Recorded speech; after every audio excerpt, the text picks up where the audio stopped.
नमस्कार. मी गिरीश राहुरकर. ओंकार 101 या आनंदी वास्तूमध्ये आज मी ताबा घेत आहे.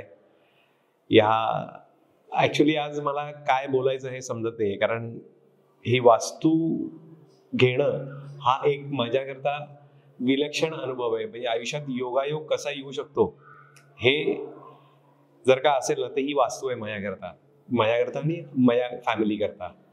आम्ही घर बघत होतो आणि समहाऊ हिला तातोडी उद्यान वगैरे असं जवळपास पाहिजे होतं, पण त्यावेळेस काही मिळत नव्हतं. सुरुवात केली तेव्हा मग आम्हाला एक ऍड दिसली की ज्याच्यावर प्रभात रोडवरती एक घर आहे असं आलं. साधारण 2.25 कोटी किंवा काय किंमत असेल, म्हणजे त्या एरियाच्या मनाने थोडी कमी वाटली किंमत ती. म्हटलं हे नसेलच घर बहुतेक अस्तित्वात, म्हणून आम्ही फोन केला त्या नंबरवरती. तर ते म्हटले नाही नाही आहे, तुम्ही फ्लॅट बघायला या. फ्लॅट बिल्डिंग सर्व उत्तम, फक्त लोकेशन खूप गर्दीचं होतं, थोडंसं लहान वाटलं घर. आणि मग आम्ही तिथनं खालती उतरलो त्या एजंट बरोबर. तर चिना उतरतानाच आमचा मूड गेला होता की अरे हे लोकेशन खूपच हे आपल्या अपेक्षेपेक्षा वेगळे. प्रभात रोड असून सुद्धा गर्दीचं होतं, बाकी काही नव्हता प्रॉब्लेम त्या एरियाला. तर मग तो एजंट जरा हिचा चेहरा बघून म्हटला की काय झालं मॅडम, नाही आवडलं का? तर ही म्हटली नाही मला आवडलं, म्हणजे बिल्डिंग छान आहे, सगळं सुंदर आहे, पण इथे नाही, म्हणजे तातोडी उद्यान पाहिजे मला. तो म्हटला थांबा, मी एक आहे जागा, ती आहे का अजून बघतो. म्हणून त्यांनी फोन लावला. मग तिथे कळलं की आहे तिथे. म्हणून मग तो बंगला होता श्रीयुत रवींद्र जावळे यांचा. आणि मग त्यांनी सांगितलं बांधकाम व्यावसायिक राजेश व्यास. ही दोन्ही नावं मला क्लिक झाली. मी स्वतः इंजिनिअरिंग केलेलं आहे आणि म्हटलं ही दोन्ही नावं माझ्या माहितीतली आहेत.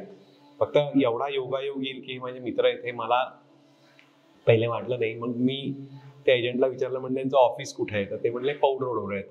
पण म्हटलं ह्या एरियात खूपच महाग असणार आहे घर, कारण म्हटलं माझं बजेट खूप कमी आहे आणि इथलं जास्त जाईल. तो म्हटलं आपण त्यांना जाऊन भेटूया ऑफिसमध्ये. म्हटलं ठीक आहे. मग एक 2-4 दिवस गेले, त्याचा फोन आला की नाही ऑफिसला जाऊया. म्हटलं अरे नक्की काहीतरी होईल की नाही, काय माझं आणि त्यांच्या ह्याच्यात फरक खूप पडणार आहे.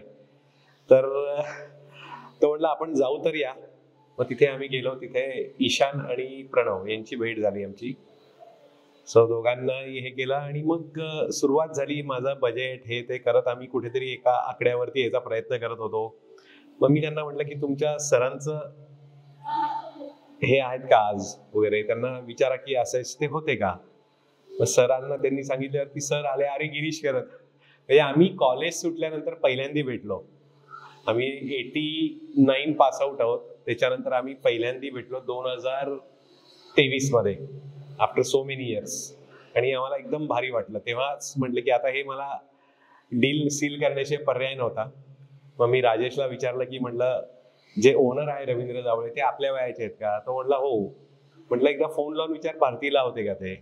त्यांनी फोन लावला. तो म्हटला हो भारतीला होतं. म्हटलं मग रवी माझ्या वर्गात होता. म्हणजे जागेचे मालक, जागा बांधणारे हे दोघेही आमच्या ह्याच्यात. त्यामुळे आमचं बजेटचा विचार न करता आम्ही मोठी उडी मारलेली आहे आणि आज इथे प्रवेश करतोय म्हणजे असं. आणि ओव्हरऑल या सगळ्या डीलमध्ये ईशान प्रणव हे सेल्सची टीम, त्यांचा महेश सर, विशेष महादेव, या सर्व टीमचं इतकं कॉपरेशन होतं. बाकी मी ओजस ऐश्वर्यावरती नंतर येतो, पण या टीम म्हणजे हे ग्राउंड लेवलवरती काम करणारी मंडळी होती.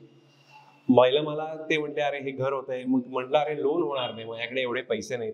ते म्हटले नाही आम्ही लोनची पण व्यवस्था करू. म्हणून त्यांनी राजेंद्र जोशी सरांचा हे केला. त्यांनी सगळे डॉक्युमेंट बघितले, लोन झालं. पण तरी आमच्या मनात धाकधूक की हे घर होतंय नाही होत. पण या घराचा पायगुण म्हणा किंवा काय व्यवसाय वाढतच गेला तेवढ्या 2 वर्षात. आणि बऱ्यापैकी रिलीफ मध्ये घर झालं आमचं. नाहीतर मला प्रचंड टेन्शन होतं हे घर बुक केल्यावरती. आनंद तर होताच, आणि म्हटलं आता माझे मित्र एवढे भेटलेत, या घरात मला यायचंच आहे काही झालं तरी. लोन सँक्शन झालं, लोन डिस्बर्स झाले पहिलं. त्याच्यात छोट्या मोठ्या अडचणी होत्या. त्याच्यात प्रणवचा चांगला पुढाकार होता बँकेचं कोऑर्डिनेट करण्यात, कारण आम्हाला एवढा अनुभव नव्हता बँकिंग मधनं हे कसं करून घ्यायचं सगळं. त्यांनी एक ट्रिक सांगितली आम्हाला, त्याच्यामुळे बऱ्यापैकी व्यवस्थित होत गेल्या गोष्टी. मग प्रत्येक स्टेजला त्यांचं आम्हाला हे आलं की बाबा हे असं असं आहे. मग काही गोष्टी आम्ही म्हटलं आम्हाला थोड्याशा वेगळ्या करायच्या, त्यांनी आम्हाला ते अलाव केलं. तो सगळ्यात बेस्ट पॉईंट झाला की त्यांनी इथे 6च घरं आहेत ऍक्च्युली, पण प्रत्येक घर हे वेगळं वेगळं झालेलं आहे इथलं, कारण ही खूप छोटी साईट आहे आणि त्यांनी हे केल्यामुळे त्यांना थोडा त्रास झाला असेल आमच्या सगळ्यांचा, सिलेक्शन आणि ह्या गोष्टींचा, पण all is well that ends well असं म्हणूया. आता आज आम्हाला ताबा मिळालाय, बाकी आम्ही आमचा ताबा घेऊन बाकीची कामं करू आणि घर अजून छानच करू. आम्हाला खूप आनंद झालेला आहे. आणि ह्या सर्व ह्याच्यात महेश महादेवचं विशेष आहे की एवढं सिलेक्शन क्रायटेरिया देऊन त्यांनी एकही गोष्ट चुकवली नाही. महेश सरांनी सुद्धा प्रॉपर लक्ष घातलं. ईशान आणि प्रणव हे तो फ्रंट सांभाळत होते, काय आधी स्टेज येणार आहे ह्याची सोय करून ठेवा, ते करा, असं करत करत त्यांनी आम्हाला गाईड करून हे घर पूर्णत्वाला न्यायला सगळ्यांचा हातभार आहे. आता मुळात माझा मित्राचा कधी भेटलो की ये रे टेन्शन घेऊ नकोस, ये रे टेन्शन घेऊ नको, मी त्याला कधी टेन्शन दिला असेल तर माहित नाही आता त्या काळात, पण आय नो की आता जे झालंय ते झालंय. पण वी आर व्हेरी हॅपी की आज आम्ही ह्याचा ताबा घेतलेला आहे. आता पुढे 1-2-3 महिन्यात सगळं पूर्णत्वाला नेऊन राहायला याची लवकरात लवकर आमची इच्छा आहे.